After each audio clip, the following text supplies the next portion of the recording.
tous, bienvenue sur un nouvel épisode du Divorce and Separation Coach podcast. Aujourd'hui, on va parler de couple et de contrat de mariage. C'est un thème qui va être particulièrement intéressant pour les Français qui vivent en Angleterre, les Anglais qui vivent en France, parce que les deux pays ne traitent pas les contrats de mariage de la même manière. Ils n'ont pas la même valeur et ils ne sont pas de la même manière. Donc, pour parler de ça aujourd'hui, je reçois Victoria Plisson, qui est avocate au barreau de Paris. Elle exerce au sein de l'équipe de droit de la famille du cabinet Osborne's Law à Londres et elle s'occupe de tous les aspects du droit privé de la famille, les procédures de divorce et financières, les accords prénuptiaux dont on va parler aujourd'hui et les procédures relatives aux enfants. Le travail de Victoria se présente principalement sur les affaires anglo-françaises, donc elle est particulièrement bien représentée ici pour nous parler de ce sujet. Victoria, bienvenue. Merci. Alors, est-ce qu'on peut commencer par les bases? Déjà, est-ce que Oui, tu peux nous expliquer la différence entre un prenup en Angleterre et un contrat de mariage en France? bien sûr. Alors, je pense qu'avant même d'expliquer les différences, il est important de rappeler qu'il y a un concept qui existe en France et qui n'existe pas du tout en Angleterre, et souvent Mhm. les gens ne savent pas. C'est le concept de régime matrimonial. Et en fait, un régime matrimonial, c'est un ensemble de règles qui vont régir les relations patrimoniales entre les époux et à l'égard des tiers. Et donc en France, quand un couple se marie et qu'il choisit de ne pas faire de contrat de mariage, on va lui appliquer un régime par défaut qui est appelé la communauté réduite aux acquêts. Et donc, sous ce régime, c'est assez simple, en fait. Les biens qui sont possédés avant le mariage ou qui sont acquis pendant le mariage par donation ou succession, ils restent la propriété personnelle de chaque époux. Donc, ce sont leurs biens propres. Et ensuite, les biens qui sont acquis au cours du mariage sont, eux, considérés comme des biens communs et donc sont la propriété de deux époux. Et si jamais ces époux divorcent, ces biens-là seront séparés. Donc ça, c'est vraiment ce qui s'applique s'il n'y a pas de contrat. Et si jamais le couple décide d'opter pour un contrat parce que le régime par défaut ne leur convient pas, donc ils peuvent faire un contrat de mariage. Et à ce moment-là, il y a trois autres régimes qu'ils peuvent choisir. Donc il y a la séparation de biens qui est assez courant et en fait leur patrimoine reste séparé. Ensuite, on a la communauté universelle qui est un peu l'inverse, puisque cette fois, tous les biens sont communs. Donc, peu importe quand ils ont été acquis, donc avant ou pendant le mariage, peu importe qui les a financés, et peu importe d'où ils viennent, même s'ils viennent par succession. Et il y a un dernier régime qui est plus rare et assez complexe, qui s'appelle la participation aux acquêts. Et en fait, pendant le mariage, ça fonctionne comme une séparation.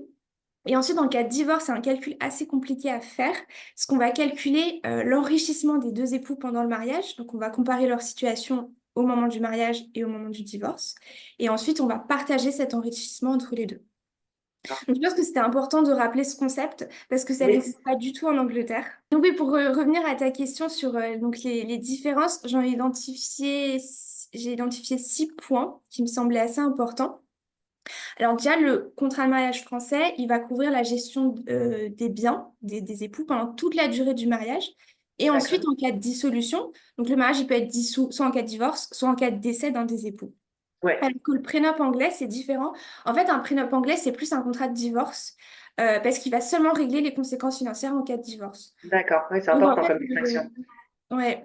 Donc en fait, le couple va le signer au moment du mariage et après, on le met de côté, on ne le regarde plus et on espère qu'on va plus jamais le regarder. Oui, Si jamais il y a un divorce, on va devoir le ressortir et aller regarder ce qu'il y a dedans. d'accord. Ça, c'est la première différence pour moi qui était assez fondamentale.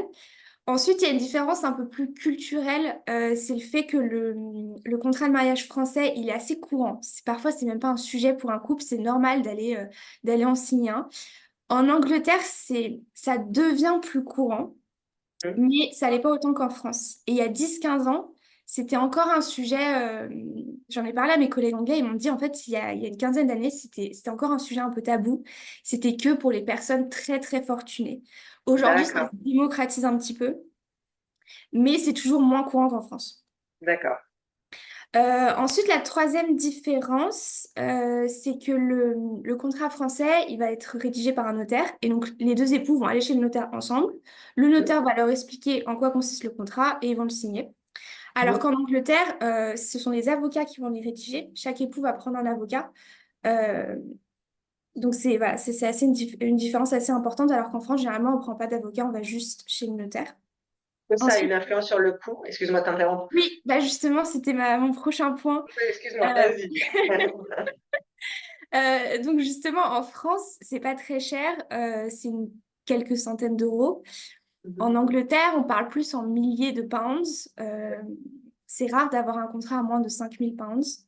Parce que D'accord. justement, en fait, comme les avocats sont impliqués, forcément, ça implique des frais juridiques qui n'existent pas en France.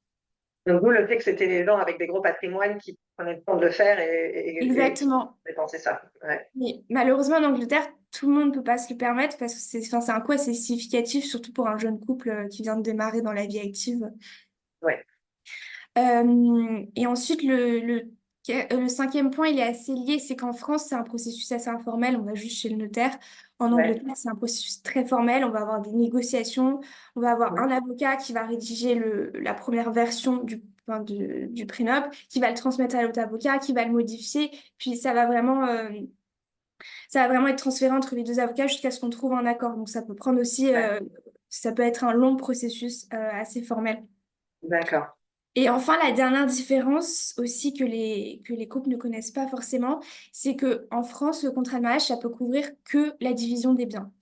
Il n'est D'accord. pas possible de prévoir le montant de la pension alimentaire qui existera après le divorce, ou alors carrément.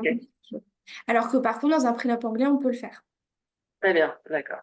Donc ça, voilà, c'était les 6 différences principales que j'ai identifiées et qui sont importantes à avoir en tête quand on pense Donc, à... c'est très intéressant. Oui, donc, ça montre bien une différence culturelle aussi par Oui, rapport à l'approche à ce genre de contrat. Parce que le côté où on prend chacun un avocat, tout ça, ça peut être assez désagréable quand on est dans le côté romantique du mariage.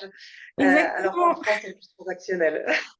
Mais en France, on y va ensemble, c'est quelque chose qu'on fait à deux. Alors qu'en Angleterre, bon, parfois les couples ont des discussions entre eux, ils nous disent qu'est-ce qu'ils veulent faire, mais il y a aussi beaucoup de discussions entre avocats. Oui. Et alors, une fois qu'on a un contrat de mariage, si on est marié, Dieu sait combien d'années, et qu'on se retrouve à divorcer, si on divorce en France, comment est-ce que ces contrats sont traités? Quelle valeur ils ont? Alors en France, ils vont toujours être appliqués, sauf D'accord, circonstances très très très exceptionnelles, mais personnellement, je ne l'ai jamais vu. Mais voilà, on va prendre le contrat et on va appliquer les règles qui sont dans le contrat, c'est très simple. d'accord. Si par contre le couple divorce en France mais a un prénup anglais, le juge Ouais, en France, on va également prendre en compte le prénup anglais s'il explique bien quelles sont les règles qui s'appliquent au partage des biens. Donc en fait, c'est assez simple.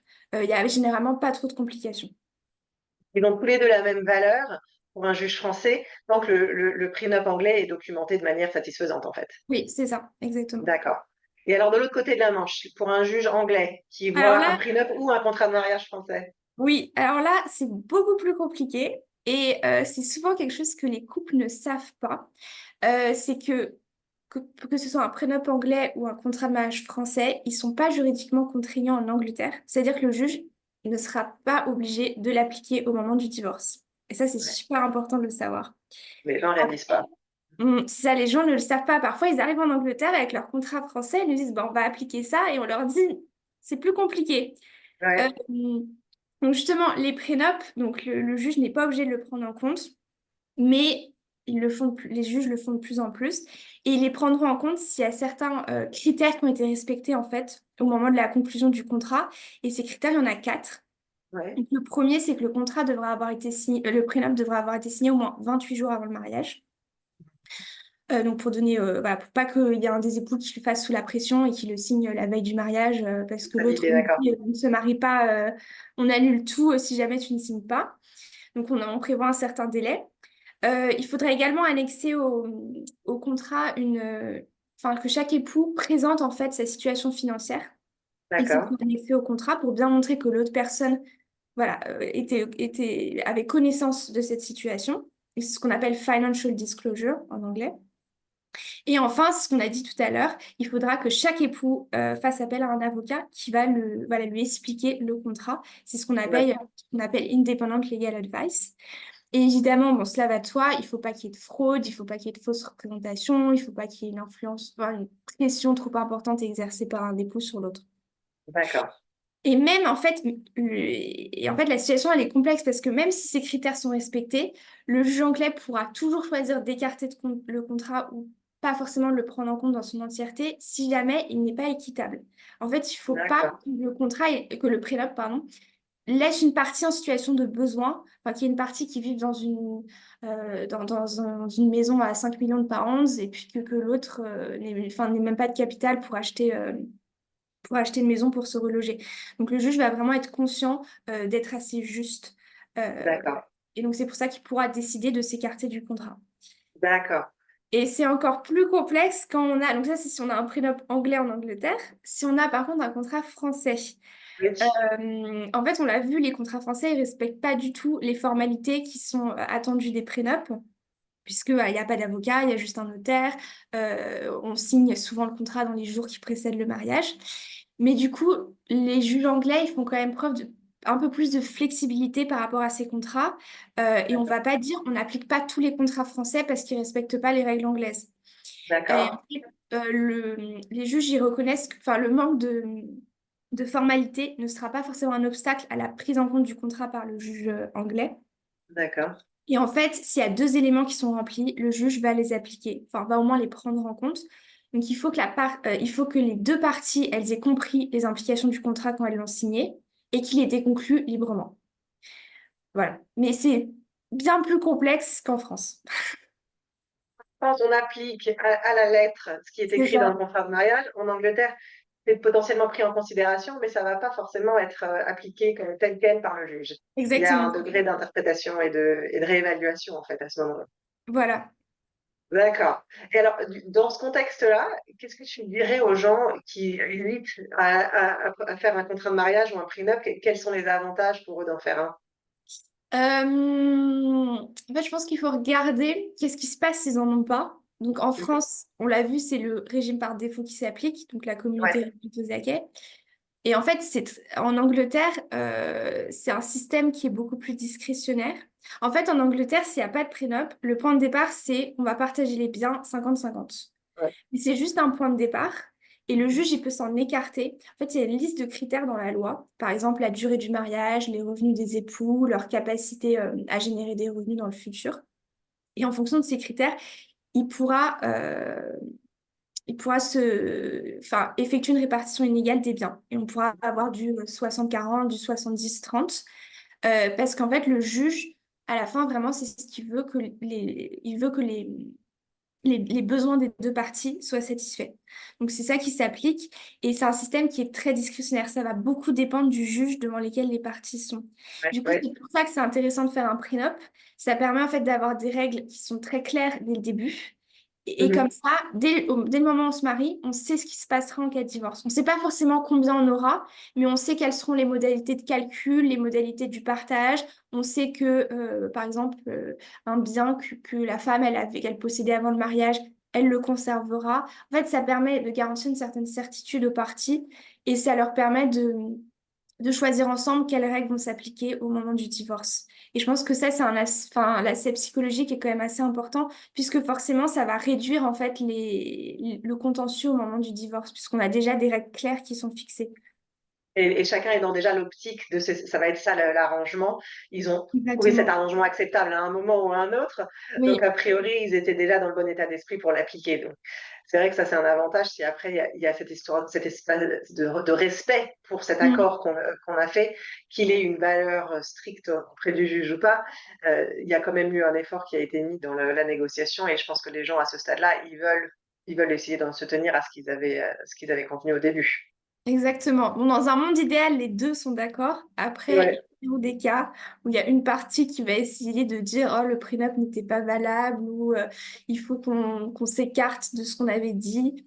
Mais bon, ça quand Ouais. même, de manière générale, ça aide à réduire le contentieux. Donc justement, ça mène à une autre question, c'est quand les choses évoluent, parce qu'on signe le prenup au début du mariage, Ouais. mais après il y a des enfants, il y a des changements de carrière, il y a plein de choses qui se passent.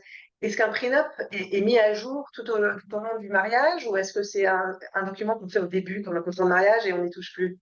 Alors justement, souvent dans les prenups, on met ce qu'on appelle une review clause qui dit que D'accord, puis on choisit la durée et on peut dire pareil, souvent c'est 5 ans, on va dire tous les 5 ans, les parties, elles vont regarder si les règles leur conviennent toujours et d'accord, si elles ne leur conviennent plus, elles pourront les modifier.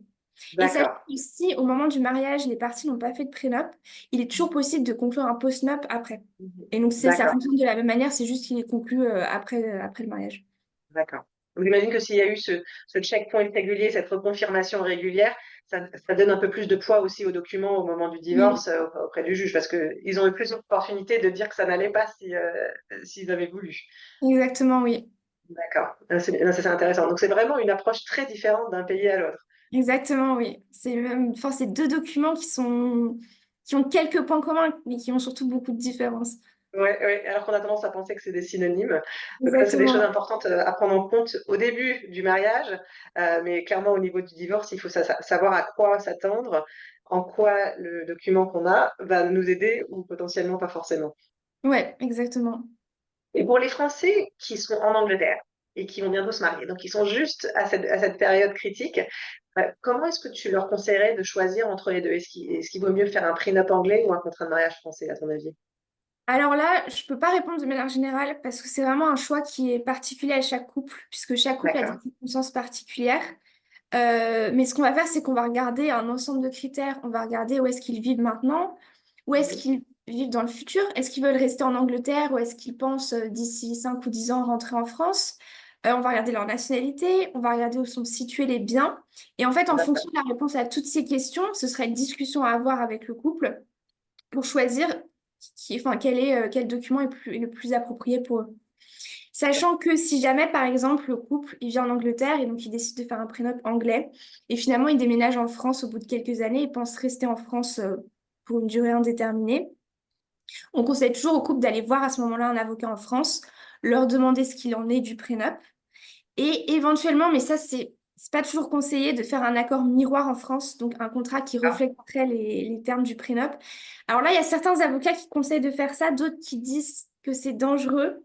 Donc c'est vraiment une décision à prendre au moment où ça arrive. Et il faudra regarder, enfin, prendre en compte beaucoup d'éléments. Dans ce cas-là, ça serait plus un contrat de mariage, parce que ça sera après le mariage, ça devient juste un contrat civil, en fait. Non, ça s'appelle toujours un contrat de mariage. Ah, d'accord. Il est Donc, possible c'est en un fait contrat de de mariage changer. même après le mariage. Oui, oui, oui, c'est possible. D'accord. D'accord. Et donc, du coup, pour ceux qui sont déjà mariés Oui. et qui ont le choix de juridiction, euh, comment est-ce qu'ils peuvent augmenter la probabilité que leur document va être reconnu s'ils divorcent dans l'autre pays? Donc, des Français qui divorcent en Angleterre et vice-versa. Oui, alors, donc si on prend le cas, donc si on a un couple qui a un contrat de mariage français et qui finalement, Mhm.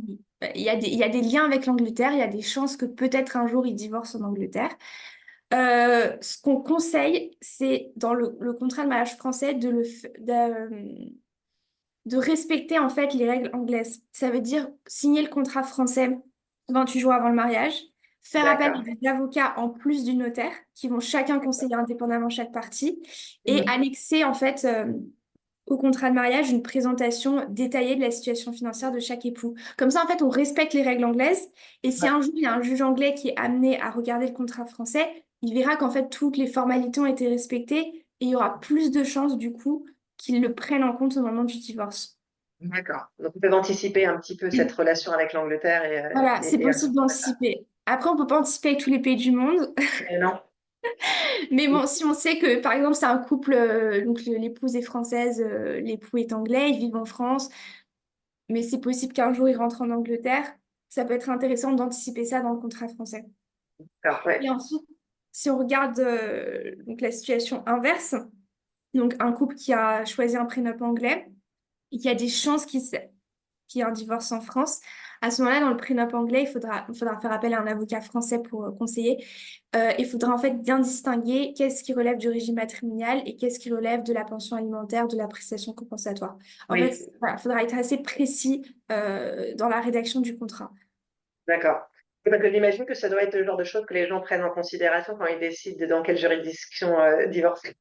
Oui, Parce que c'est vrai que s'ils ont un contrat qu'ils veulent vraiment faire appliquer, ils ont peut-être tendance à choisir la France pour pouvoir voir ce document vraiment appliqué à la lettre. oui, exactement.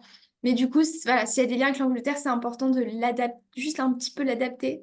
euh, Oui, pour être sûr qu'il soit pris en compte si jamais il y a un divorce en Angleterre. Et c'est pour ça qu'on conseille toujours à un couple qui a des liens avec les deux pays d'aller voir un avocat dans chaque pays pour mhm. justement effectuer bon, avoir le maximum d'informations, ensuite effectuer le meilleur choix et ensuite adapter le contrat à la situation internationale. Donc c'est important d'avoir vraiment une équipe d'avocats en France et en Angleterre. Et j'imagine que ce conseil s'applique de toute manière, même dès qu'il y a deux pays, en fait, Oui, parce oui, que ça va oui. être courant que ce ne soit pas traité de la même manière et il faut bien comprendre les règles dans chaque pays. Exactement. Là, on parle de la France et de l'Angleterre, mais ça vaut pour d'autres pays. Par exemple, je sais qu'aux États-Unis, comme c'est aussi un pays de common law, les règles sont assez proches de ce qui se passe en Angleterre. Mhm. Euh, alors que, par exemple, d'autres pays européens, ils vont aussi avoir ce concept de régime matrimonial, donc ça va être proche de ce qui se passe en France. Ouais. Euh, mais Donc, il faut évidemment, se enfin, vu que renseigner c'est en une tout cas. situation internationale, il faut consulter des avocats dans tous les pays qui sont impliqués pour prendre la meilleure décision. Il faut pouvoir être préparé et, comme tu dis, avoir un accord qui va être valable idéalement dans plusieurs pays. Exactement. Super. Écoute, j'adore tes conseils. C'est très, très utile de comprendre tout ça parce que c'est des points très techniques où les gens n'ont pas forcément les informations Oui. au début, donc c'est très utile. J'aime bien finir mes podcasts en te posant une question que je pose à tout le monde. D'accord. Quels seraient tes trois conseils, du coup, pour les ressortissants français qui vivent en Angleterre et qui sont en train de divorcer? Quels seraient tes trois conseils par rapport au prenup ou au contrat de mariage? Et est-ce qu'ils ont déjà un contrat de mariage? Alors, supposons qu'ils ont un contrat de mariage français. Oui, c'est une bonne question. D'accord. Alors, mes trois conseils, c'est déjà d'aller voir un avocat en France ou en Angleterre pour savoir Mhm. quel est le meilleur pays où divorcer. Mais bon, ça, c'est un autre sujet. Mais parfois, ils ont un choix entre deux pays Ouais. et c'est plus intéressant d'aller dans l'un ou dans l'autre. Donc déjà, c'est voilà, la première étape, c'est de se renseigner. Surtout, ne pas penser que leur contrat de mariage sera forcément appliqué en Angleterre. Ne pas partir de ce principe-là, être préparé à l'éventualité que le juge décide de l'écarter. Et le troisième conseil, c'est un peu en fait, s'ils divorcent en Angleterre, c'est un peu oublier tout ce qu'ils savent sur le divorce français parce que ce sont des règles très différentes et il faut pas s'attendre à ce que les deux pays appliquent les mêmes règles. Il faut être assez ouvert d'esprit et comprendre que c'est deux ensembles très différents. Ça, c'est un très bon conseil parce que c'est vrai que c'est quelque chose que je vois beaucoup avec mes clients qui sont français en Angleterre, qui ne comprennent pas que c'est très, très différent comme approche, Ouais. qui s'attendent à ce il y ait une loi quelque part qui va dire exactement comment tout va être séparé au moment du divorce. Et en Angleterre, c'est vraiment, vraiment différent comme approche. Et comme tu disais tout à l'heure, ça dépend du juge, ça dépend du contexte, il y a beaucoup de facteurs. Donc, en fait, c'est très difficile d'anticiper ce qui se Mm. passerait si ça allait devant un juge. Oui, Donc, raison de plus pour négocier son accord parce que justement, c'est un peu la roulette russe d'aller devant un juge. oui, exactement. Et puis au moment où on négocie un prénup, on ne sait pas ce qui va se passer dans le futur. En fait, c'est un peu un Mm. pari sur l'avenir. Mais si on divorce dans 20 ou 30 ans, il peut se passer tellement de choses. Donc c'est difficile d'anticiper, même dans un prénup. Absolument. Oui, les choses évoluent. C'est pour ça que j'aime bien cette idée de la clause où les gens revoient régulièrement parce que les choses Oui, changent. Donc ça c'est tout à fait logique. Eh ben, super, ben, merci beaucoup Victoria pour tous tes je t'en conseils. prie. C'était une conversation très intéressante et je pense que ça va aider beaucoup de gens qui sont justement dans ce genre de situation des deux côtés de la Manche. Donc merci beaucoup et puis bonne journée. Merci, bonne journée à toi aussi.